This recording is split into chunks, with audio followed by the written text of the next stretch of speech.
What happens when one of Hollywood's most private actors sits down with one of television's most outspoken hosts? The answer is an on-air explosion that nobody saw coming. A clash so intense it ended with security escorting a legend off the stage.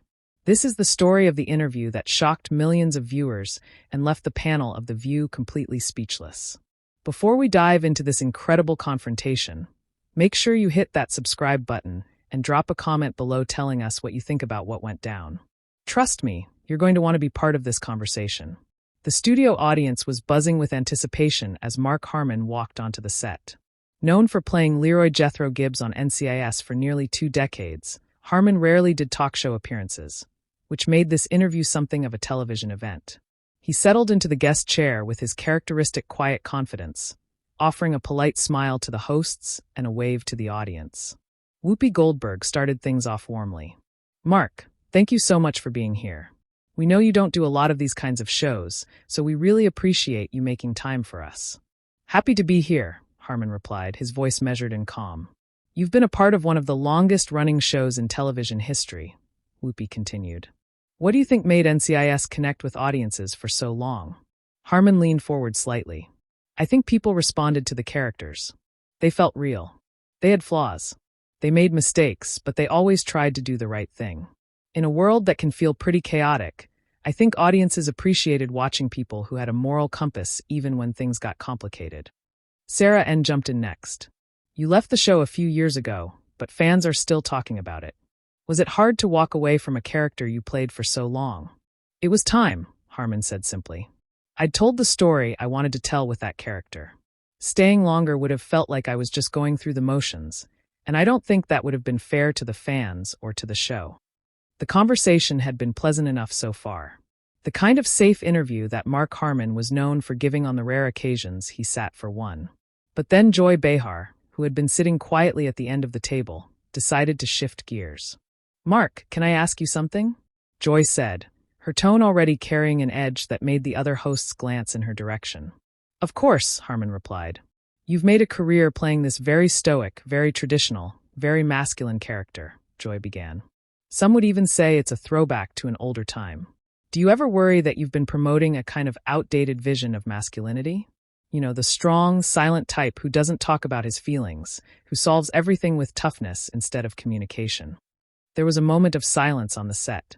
The other hosts exchanged quick looks, clearly not expecting Joy to come out swinging quite so hard. Harmon's expression didn't change, but there was something in his eyes that suggested he was carefully considering his response. "I don't think I've been promoting anything," Harmon said evenly. "I've been playing a character, a fictional person in a fictional world. I think audiences are smart enough to understand the difference between a TV show and real life." Sure, Joy said, waving her hand dismissively. "But characters influence culture. They shape how people think about things. And your character, let's be honest, he's not exactly a poster child for emotional intelligence. He barely talks.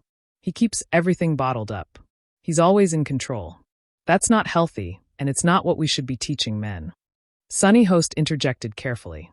"I think what Joy is getting at is that there's been a lot of conversation in recent years about toxic masculinity and how entertainment can either reinforce or challenge those stereotypes." Harmon nodded slowly. "I understand the conversation, but I'd push back on the idea that my character represents toxic masculinity. Gibbs was a man who cared deeply about his team. He mentored younger agents. He protected people. He stood up for what was right. The fact that he wasn't verbose doesn't mean he was emotionally stunted. Some people express care through actions rather than words. That doesn't make them toxic." Joy laughed, but it wasn't a friendly sound. "Come on, Mark. The guy barely cracked a smile in 20 years. He communicated by hitting people on the back of the head. That's not mentorship. That's assault." "It was a tap," Harmon said, his voice still calm, but with a slight hardening around the edges. "A playful gesture between colleagues, and it was always done with affection. The characters understood that. The audience understood that." "Did they, though?" Joy pressed. "Or did they just accept it? Because we've been conditioned to accept that kind of behavior from powerful men. You were the boss. You were the authority figure. And you could physically touch your subordinates whenever you felt like it. In today's workplace, that would be an HR nightmare." Alyssa Farah Griffin tried to step in. I think there's a difference between a dramatic television show and real workplace dynamics. The show was set in a high-stress environment where split-second decisions can mean life or death. The relationships between the characters were more like a family than a typical office. "Thank you," Harmon said, glancing at Alyssa. "That's exactly right. These weren't people sitting in cubicles filing reports. They were investigating murders, stopping terrorists, protecting national security. The dynamics were different because the stakes were different. Joy wasn't backing down. But that's what I'm saying. You're using the excuse of high stakes to justify behavior that wouldn't be acceptable anywhere else. And millions of people watched that show and absorbed those dynamics as normal. You had a responsibility to those viewers." Harmon's jaw tightened slightly. "I had a responsibility to tell a good story and to portray a character honestly. That's what actors do. I wasn't running a seminar on workplace conduct. I was making entertainment. Entertainment that has consequences," Joy shot back. "Entertainment that shapes how people think and behave. You can't just hide behind the shield of its fiction and pretend like what you put out into the world doesn't matter." "I'm not hiding behind anything," Harmon said. And for the first time, there was a clear edge in his voice. "I'm saying that audiences are capable of critical thinking. They don't need you or anyone else to tell them what to take away from a TV show. They can make their own decisions about what resonates with them and what doesn't." The tension in the studio was palpable. Now the audience sat in uncomfortable silence, unsure whether to react. Whoopi looked like she wanted to steer the conversation elsewhere, but Joy was on a roll. "So, you don't think you have any responsibility for the messages your work sends?" Joy asked, leaning forward in her chair. "I think I have a responsibility to do good work," Harmon replied firmly. "To create characters that feel real and stories that matter to people. Beyond that, I trust the audience to be smart enough to interpret what they're watching through their own lens. I don't believe in talking down to people or assuming they can't think for themselves." Joy shook her head. "That's convenient. That's really convenient. Create whatever you want. Put whatever you want out there, and then wash your hands of any accountability by saying people should just figure it out for themselves." "That's not what I said," Harmon countered, his voice rising slightly. "What I said was that I trust the intelligence of the audience. There's a difference between shirking responsibility and respecting people's ability to engage with art on their own terms." "Art," Joy said, her eyebrows shooting up. "We're calling NCIS art now." The audience gasped. That was a bridge too far, and everyone in the studio knew it. Mark Harmon's expression hardened completely. And when he spoke again, his voice was ice cold. "Yes, Joy. Art. Every person who worked on that show, from the writers to the crew to the actors, poured their hearts into creating something that millions of people connected with. Just because it doesn't fit your personal definition of what's worthy, doesn't mean it isn't valuable." Whoopi jumped in quickly. "Okay, I think we need to take a breath here and maybe change directions." But Joy wasn't done. "I'm just being honest, Mark. The show was formulaic. Every episode was the same. Crime happens. You investigate. You catch the bad guy. Rinse and repeat. That's not art. That's a factory." Harmon stood up from his chair, and the sudden movement made everyone on set freeze. He looked directly at Joy, and when he spoke, his words were measured but devastating. "You know what, Joy? I came here because I was told this would be a conversation. But what this actually is an ambush. You invited me onto your show not to have a dialogue, but to lecture me about your opinions. You've decided what you think about me, about my work, about the people who enjoyed it. And nothing I say is going to change that because you're not actually interested in listening. You're interested in being right." Joy's face flushed red, and she leaned back in her chair, arms crossed. "Oh, so now I'm the bad guy for asking you tough questions? This is what we do here, Mark. We have conversations that challenge people. If you can't handle that, maybe you shouldn't have agreed to come on." "There's a difference between challenging someone and belittling them," Harmon said, still standing. "You didn't ask me tough questions. You told me what you think I did wrong, dismissed the work of hundreds of people as worthless, and then acted like I'm being unreasonable for defending it." Sunny tried to interject. "Mark, I don't think Joy meant to say the show was worthless." "That's exactly what she said," Harmon replied, his eyes still locked on Joy. "She called it a factory. She mocked the idea that it could be considered art. She made it very clear what she thinks of the show and everyone who worked on it." Joy uncrossed her arms and leaned forward again. "You want to talk about belittling? How about the way your show portrayed women? Let's talk about that. You had female characters who were either love interests, maternal figures, or quirky. They rarely got to lead investigations. They were always supporting your story, your character's journey. But sure, let's pretend that was all just harmless entertainment, too. Harmon's expression shifted slightly. Z. David was one of the most popular characters on television for years. She was tough, capable, complex.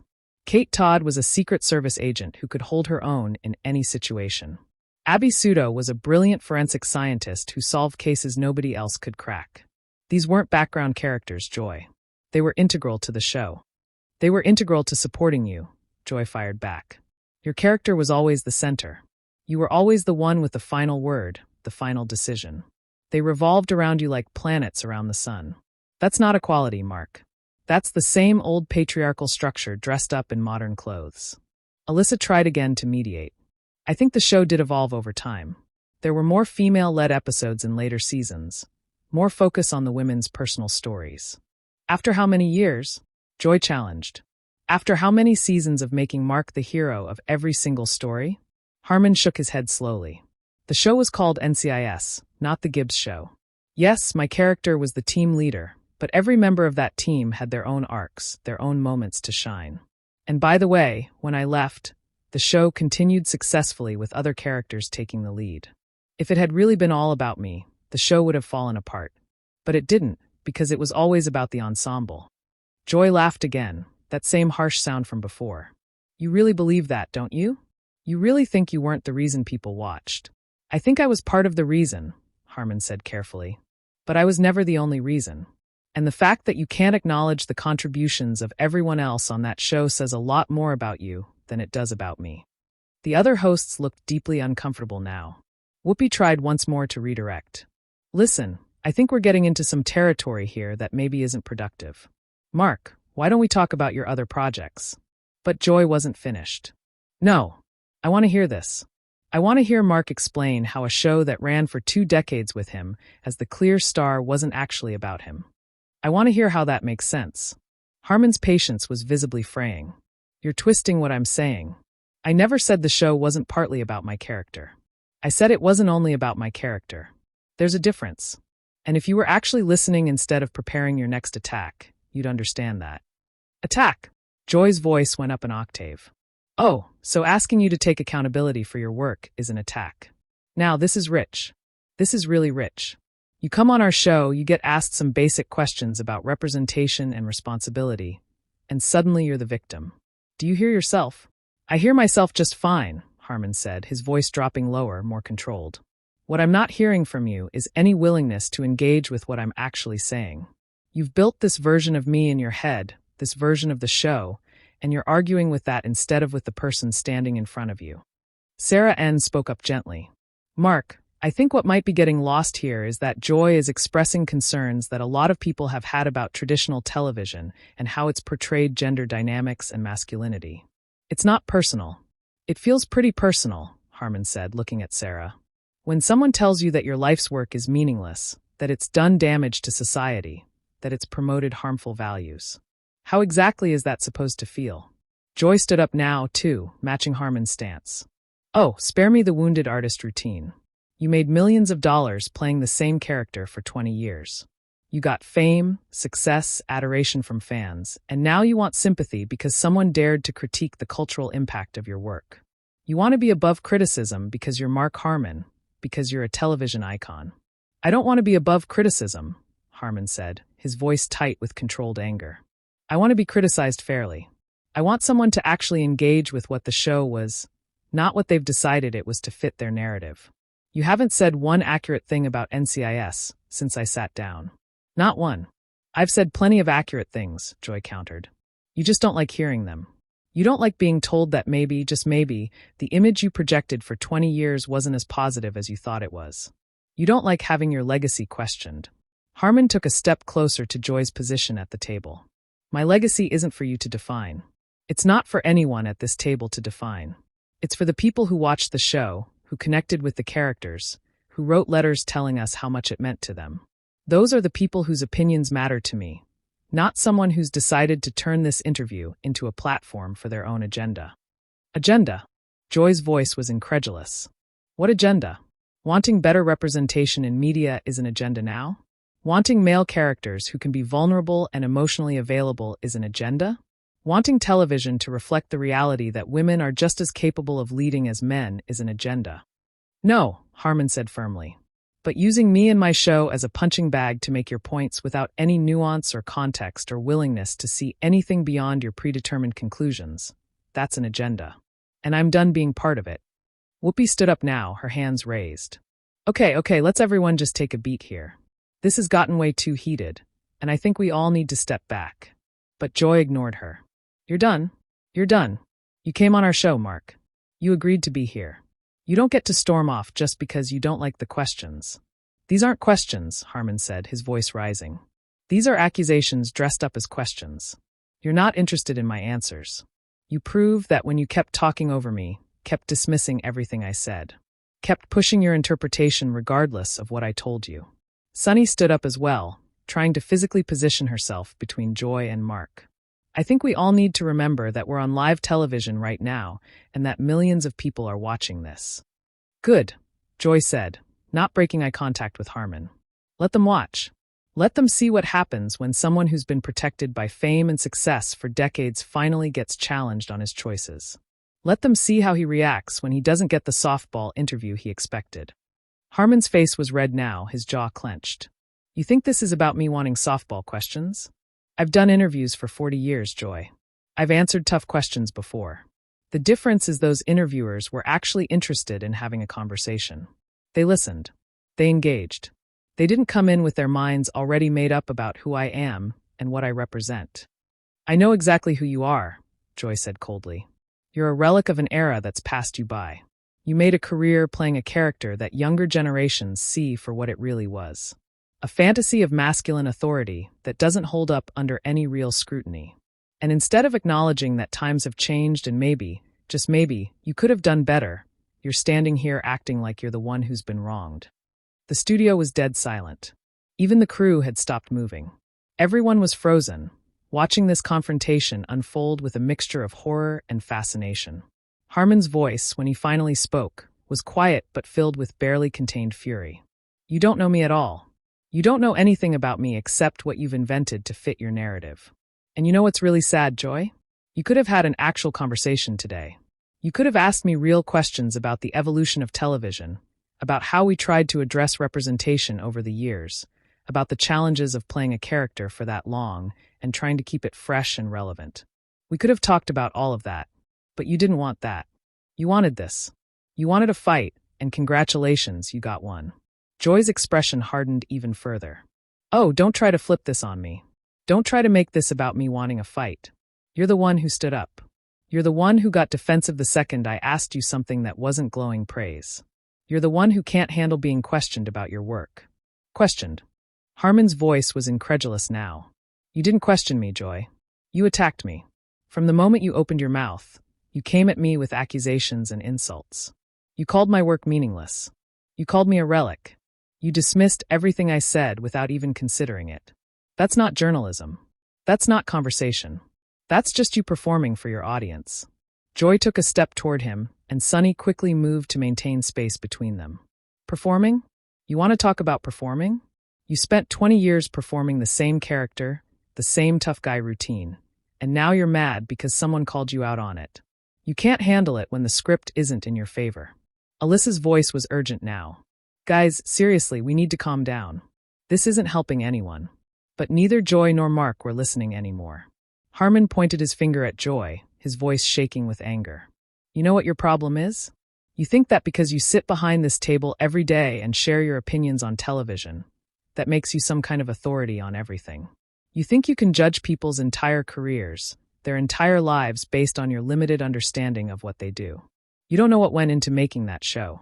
You don't know the discussions we had in writer rooms, the thought that went into character development, the care we took to try to tell stories that mattered. But none of that matters to you because you've already decided what you think. Joy's face was scarlet now.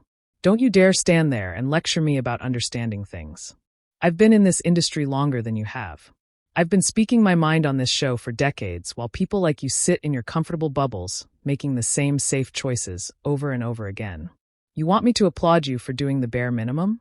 For playing a character that was only slightly less problematic than it could have been? Sorry, but I have higher standards. Higher standards? Harmon's laugh was harsh and bitter. Your standard seems to be tearing people down to make yourself feel superior. Your standard is finding something, anything, to criticize so you can position yourself as the enlightened one. Well, congratulations, Joy. You've succeeded. You've made yourself look smart by making someone else look bad. I hope it was worth it.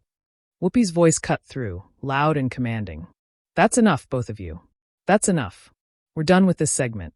Mark, I think it's best if we end this interview here. But Joy wasn't ready to stop. No, let him finish. Let him tell us all how I'm the problem. Let him explain how asking him to be accountable for the messages in his work is somehow wrong. I want to hear this. Harmon turned to face Joy directly. And when he spoke, his words were measured but devastating. You want to know what's wrong, Joy? What's wrong is that you use this platform to bully people under the guise of holding them accountable. What's wrong is that you don't actually care about having productive conversations or making things better. You care about winning arguments and getting applause from people who already agree with you. What's wrong is that you've turned what could have been a meaningful discussion about representation in media into a personal attack, because that's what gets attention. That's what gets clicks. That's what makes you feel powerful. Joy's voice was shaking now too, with anger and something else. Maybe hurt. How dare you? How dare you come on this show and attack me personally when all I did was ask you legitimate questions about your work? Legitimate questions? Harmon's voice went up again. You called my work a factory. You said it wasn't art. You said I was promoting toxic masculinity. You said I was a relic of a bygone era. Those weren't questions, Joy. Those were verdicts. You had already decided I was guilty before you even asked me anything. Sarah stood up, her voice pleading. Please, both of you, let's just take a breath and remember that we're colleagues here. We're all professionals. Joy laughed, but there were tears in her eyes now. Tears of rage. A professional wouldn't come on this show and insult the hosts. A professional wouldn't stand there and tell me that I'm a bully, that I don't care about meaningful conversation. I've dedicated my career to speaking truth to power, to asking the questions that need to be asked, and I'm not going to apologize for that, to him or to anyone. Harmon shook his head, and his voice was quieter now, but no less intense. Speaking truth to power? Is that what you think this was? Joy, I'm an actor. I'm not a politician. I'm not a CEO. I'm not someone with power over anyone's life. I'm just someone who played a character on television that people happen to enjoy. The fact that you think attacking me is somehow speaking truth to power shows how distorted your perspective has become. Whoopi moved toward Mark, her hand extended. Mark, I think it's time for you to go. This interview is over. I agree, Harmon said, his eyes still on Joy. This was a mistake from the beginning. I should have known better than to expect an honest conversation here. Joy's voice cracked as she responded. Get out. Just get out. You came here. You insulted me. You insulted this show. You insulted everything we stand for. And now you want to act like you're the victim. Get out. Harmon turned to leave, but then he stopped and looked back at Joy one more time. You know what the saddest part of all this is? I actually agreed with some of your initial points. I do think television has a responsibility to think about the messages it sends. I do think we could have done better in some areas. I came here willing to have that conversation, willing to acknowledge that we weren't perfect, but you weren't interested in that. You were interested in scoring points, and that's why nothing ever changes, Joy, because people like you would rather win arguments than actually solve problems. Joy stood up from her chair and pointed toward the exit. Get off my stage. Get off my stage right now. A producer rushed onto the set, speaking quickly to Harmon. Sir, I think it's best if you leave now, please. Harmon held up his hands. I'm going. Believe me, I'm more than happy to leave. But as he turned to walk off, Joy couldn't resist one final shot. That's right, run away. That's what men like you always do. When you're confronted with the truth, you run away. Harmon stopped in his tracks. The entire studio held its breath. He turned back slowly, and when he spoke, his voice was ice cold. Men like me? You don't know anything about men like me, Joy. You don't know anything about me at all. But you've made that abundantly clear. Joy's voice was shrill now. I know enough. I know that you spent 20 years profiting off a character that represented everything that's wrong with how we view masculinity in this country. And you're mad because I called you out on it. That's all I need to know. Harmon took a step back toward the table, and immediately 2 security guards appeared from offstage. Sonny gasped, and Alyssa grabbed Whoopi's arm. The producer stepped between Harmon and Joy, holding up his hands. "Sir, you need to leave now," the producer said firmly. Harmon looked at the producer, then at the security guards, then back at Joy. "This is unbelievable. I'm being escorted out by security for defending myself against her attacks." "You threatened me," Joy said, her voice triumphant despite the tears still in her eyes. "Everyone saw it. You came toward me aggressively. You threatened me on live television." "I didn't threaten anyone," Harmon said, his voice exhausted now. "I took one step, and now I'm the aggressor. This is exactly what I was talking about. You twist everything to fit your narrative." Whoopi's voice was firm but not unkind. "Mark, please just go. This has gone too far." The security guards moved closer to Harmon, not touching him, but making their presence known. Harmon looked around at all the hosts, at the shocked audience, at the cameras that had captured every moment of this disaster. "Fine," he said quietly. "I'll go. But I want everyone watching to know that I came here in good faith. I came here willing to have an honest conversation. And this is what happened when I tried to defend myself and my work. Remember that." Joy's voice followed him as he turned to leave. "No, what people will remember is that you couldn't handle being held accountable. That's what they'll remember." Harmon paused at the edge of the stage, the security guards flanking him on either side. He looked back one last time, not at Joy but at the camera. "I've spent my entire career trying to tell stories that meant something to people. Stories about loyalty, about integrity, about doing the right thing even when it's hard. If that's what Joy considers toxic, if that's what she considers problematic, then I guess we just have fundamentally different views about what matters. And I'm okay with that. I hope everyone watching is okay with it, too." With that, Mark Harmon walked off the View stage, security guards accompanying him, leaving behind a panel of stunned hosts and an audience that didn't know whether to applaud or sit in silence. Joy sat back down in her chair, visibly shaking. Whoopi looked at the camera, clearly struggling to figure out what to say next. The other hosts just stared at each other in disbelief. After what felt like an eternity, Whoopi finally spoke. "Well, I think we all need a minute to process what just happened. We're going to take a quick break, and when we come back, we'll try to make sense of this together." As the show cut to commercial, the last image viewers saw was Joy Behar wiping tears from her eyes while Whoopi put a comforting hand on her shoulder, and an empty chair where Mark Harmon had been sitting just minutes before. So there you have it, one of the most explosive interviews in daytime television history. What do you think? Was Joy out of line with her questions, or did Mark overreact to legitimate criticism? Drop a comment below with your thoughts, and make sure you hit that subscribe button, because we'll be covering the fallout from this interview in our next video. The question everyone is asking now is, will Mark Harmon ever do another talk show interview again, or has Joy Behar scared him off for good? Let us know what you think.